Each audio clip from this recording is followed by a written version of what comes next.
Muy buenas tardes, tengan todos ustedes.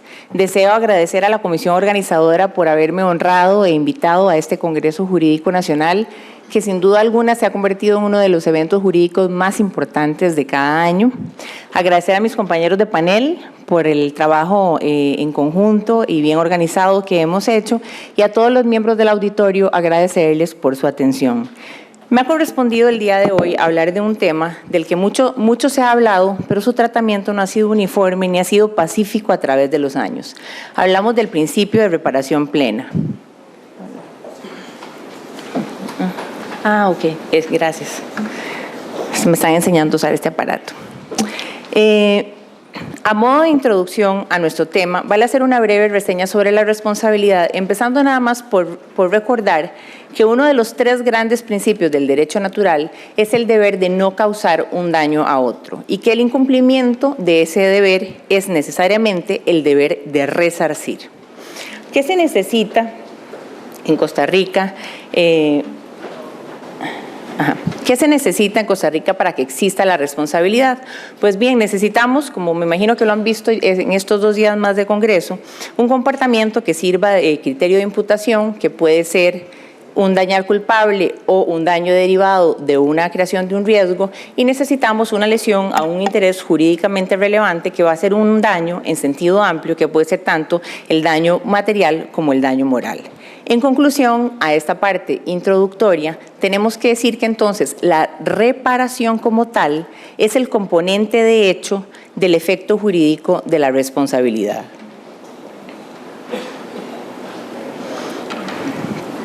¿Cuál es el significado de reparación plena? El diccionario de la Real Academia Española nos dice que reparación es satisfacción completa de una ofensa, daño o injuria. La mayoría de la doctrina lo que nos habla es de que se trata de devolver las cosas a su estado anterior, es decir, de reintegrar al dañado a la situación anterior a la lesión. Hay una idea ahí detrás de plenitud que básicamente consiste en que no quede ningún daño sin reparar. La vigencia del principio de reparación plena, probablemente por la misma amplitud de su propia definición, ha sido muy cuestionada. Se ha dicho que se trata de un criterio extremadamente ambiguo, cuya aplicación va a depender única y exclusivamente del ordenamiento jurídico en el que esté. Otros dicen que no es más que un deseo. Creo que tengo que pasar de filmina. Otros dicen que no es más que un deseo, ¿verdad? Porque la mayoría de las veces la indemnización no aporta más que cierta compensación al daño. Luego también es fuertemente criticada por la dificultad que hay para reparar ciertos tipos de daños, como los daños corporales y los daños morales. Otros también se han referido y han dicho que no hay ningún sistema en el mundo que consagre una solución tan amplia. Los cuestionamientos dichos son absolutamente válidos, pero no son suficientes para dejar sin contenido jurídico el principio de de reparación plena en un marco jurídico como el costarricense y en el derecho de daños, especialmente porque en Costa Rica el derecho a la reparación tiene raigambre constitucional. Efectivamente, en Costa Rica existe un derecho constitucional a la reparación del daño injustamente sufrido. El artículo 41 constitucional es la dimensión constitucional de la tutela civil de los bienes y de los derechos de las personas. En él se consagra un principio positivo general del derecho que ampara la reparación, cuando dice claramente todos han de encontrar reparación para las injurias o daños que hayan recibido en su persona, propiedad o intereses morales. La Sala Constitucional, de manera muy atinada, vino y nos dijo que el objetivo de esta norma es hacer realidad el valor justicia, y en el voto 1205-96 dijo que el artículo 41 constitucional contiene una serie de principios básicos que rigen el actuar tanto de las personas como del Estado para hacer realidad el valor justicia. En esta línea, entonces, debo mencionar que existen varios tratados internacionales que se refieren a la reparación integral del daño y a la obligación de reparar los daños y perjuicios, pero vale especial atención el artículo 63.1 de la Convención Americana de Derechos Humanos, que es el que tenemos aquí en pantalla. Es menester mencionarlo porque el artículo introduce el elemento del valor justicia, al referirse expresamente al derecho a una justa indemnización. Vemos cómo vamos siguiendo una misma línea. Dice el artículo: cuando decida que hubo violación de un derecho o libertad protegidos en esta convención, la Corte dispondrá que se garantice al lesionado en el goce de su derecho o libertad conculcados. Dispondrá asimismo, si ello fuere procedente, que se reparen las consecuencias de la medida o situación que ha configurado la vulneración de esos derechos y el pago de una justa indemnización a la parte lesionada. Queda claro entonces que este principio de reparación plena es un principio general constitucional que sirve como criterio de justicia y que tiene apoyo en los tratados internacionales. Valga mencionar en este punto que la existencia del derecho a la reparación plena como un derecho constitucional nos permite aplicarle el examen de constitucionalidad a cualquier limitación indemnizatoria contenida en una norma especial. ¿Cómo debemos entonces entender el principio de reparación plena en Costa Rica? Este trata de un principio, es una idea rectora del moderno derecho de daños. La acusada indeterminación que vimos como crítica a la norma jamás puede impedir su aplicación en virtud de que en nuestro ordenamiento jurídico ya existen también muchas otras normas abiertas que se aplican diariamente. Por ejemplo, la regulación sobre la buena fe en el artículo 21 del Código Civil y el propio artículo 1045 que habla sobre la indemnización de daños y perjuicios. Que habla sobre la indemnización de daños y perjuicios.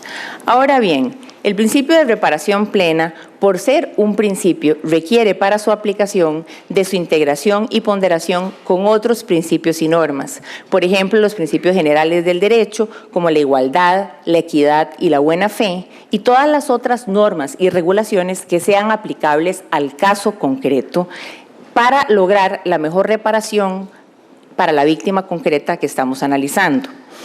El principio de reparación tiene una función de guía obligatoria que permite integrar e interpretar el ordenamiento para lograr la creación de soluciones reparatorias que satisfagan a cada tipo de víctima.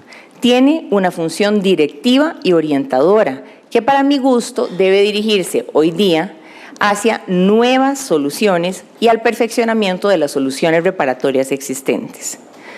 Le corresponde a los jueces y a los árbitros encargarse de determinar y tener esta gran responsabilidad de la reparación integral o la reparación plena. A ellos les corresponde por mandato constitucional de los artículos 153 y 154 de la Constitución Política. Para completar esta labor que tienen los jueces y los árbitros del país, nuestro ordenamiento jurídico tiene un conjunto de normas legales que le permiten al aplicador del derecho lograr el objetivo del principio de reparación plena o al menos acercarse a él lo más que pueda en el caso concreto. Me refiero en este momento al caso de los artículos 4, 10, 11, 21 y 1023 del Código Civil que tenemos en pantalla, que nos hablan sobre la función informadora de los principios generales del derecho, el deber de interpretar las normas según el espíritu y finalidad de las normas, la importancia de ponderar la equidad en la aplicación de las normas jurídicas, el deber de ejercitar los derechos conforme a las exigencias de la buena fe y, en el caso del 1023, que los contratos obligan también a las consecuencias que la equidad, el uso o la ley hacen nacer de cada obligación. Entra aquí la importancia del equilibrio. Vamos a ver, aquí tenemos, sí, la importancia del equilibrio. La responsabilidad civil debe responder en qué casos el daño debe ser soportado por el perjudicado y en qué casos el daño debe ser reparado o compensado. Y frente a esa pregunta, entonces tiene que hacer un examen profundo y global que le permita determinar, primero, qué debe considerarse para el caso concreto una reparación justa. Y segundo, cómo se distribuye su coste entre los diferentes patrimonios implicados. Aquí, por ejemplo, estamos hablando de los patrimonios implicados del dañado, del dañante, que es el agente causante o del daño, el asegurador, la seguridad social, incluso eventualmente el Estado. En cuanto al juicio de reproche, vale decir que el reproche al agente del daño que hacíamos, al menos cuando yo estaba en la época de la universidad, ya pasó de moda. Hubo un desplazamiento del juicio de reproche por la conducta dañosa hacia la valoración del daño sufrido por la víctima con un objetivo estrictamente reparatorio. Entonces, en la actualidad, el punto de partida para una solución resarcitoria será necesariamente el daño sufrido por la víctima.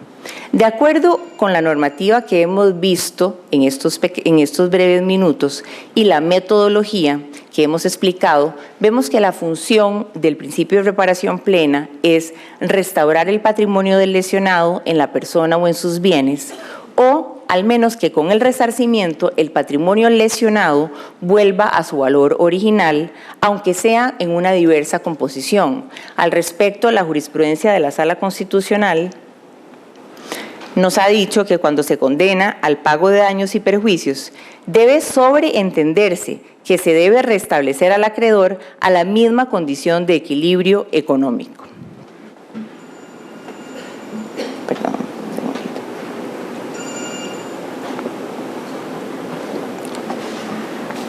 Algunas modalidades de reparación. Bueno, existen varias modalidades de reparación y es ahí donde yo digo que tenemos que empezar a ponernos más creativos. Existe la reintegración específica, que es poner las cosas en las mismas condiciones en que se encontraban antes del evento dañoso, que es sin duda alguna el tipo de reparación más deseado por todos. Existe su equivalente en dinero. Algunas otras soluciones pueden ser una renta vitalicia, una pensión alimentaria temporal o permanente, o también, como lo han hecho cortes internacionales, por ejemplo, cuando ha habido violación de derechos humanos y ha habido la violación al honor de una persona, soluciones muy creativas como, por ejemplo, imponerle al municipio o al Estado la obligación de hacer un homenaje a esa persona, de ponerle su nombre en un parque, poner su nombre en una calle y considerar eso como algo que realmente resarce más el daño sufrido por la víctima que una cantidad de dinero en específico. De todo lo dicho, podemos concluir sobre el principio de reparación plena, que la reparación plena no es una plenitud material, sino que es una plenitud jurídica. Es un objetivo constitucional cuya eficacia va a depender de todo lo que hemos hablado en esta tarde. La jurisprudencia nacional ha sido absolutamente respetuosa al principio de reparación plena, aunque en la mayoría de los casos, en sede civil, la reparación siempre se hace buscando la equivalencia del daño causado en dinero.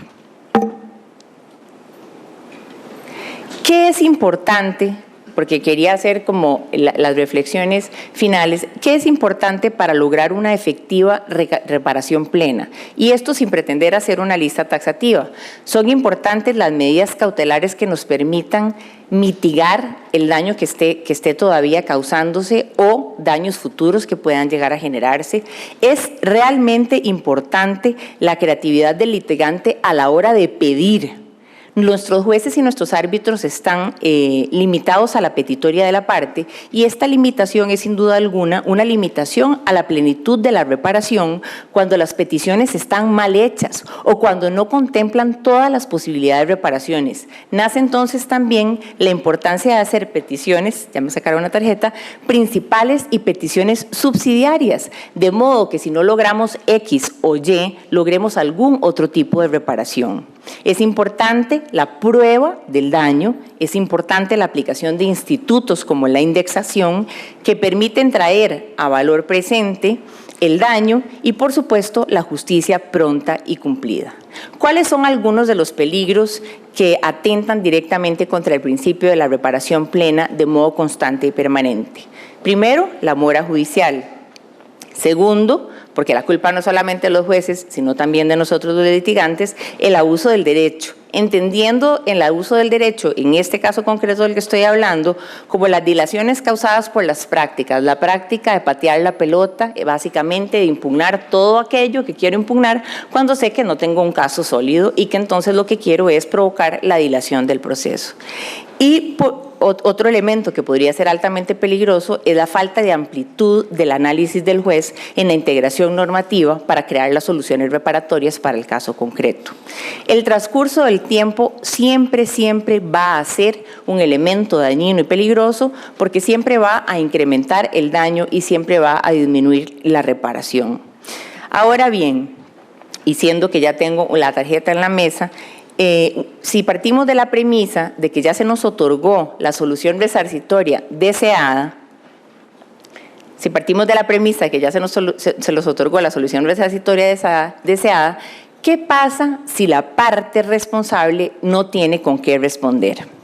Y esta pregunta la va a responder mi compañero de panel, Neftali Garro. Muchísimas gracias a todos por su atención.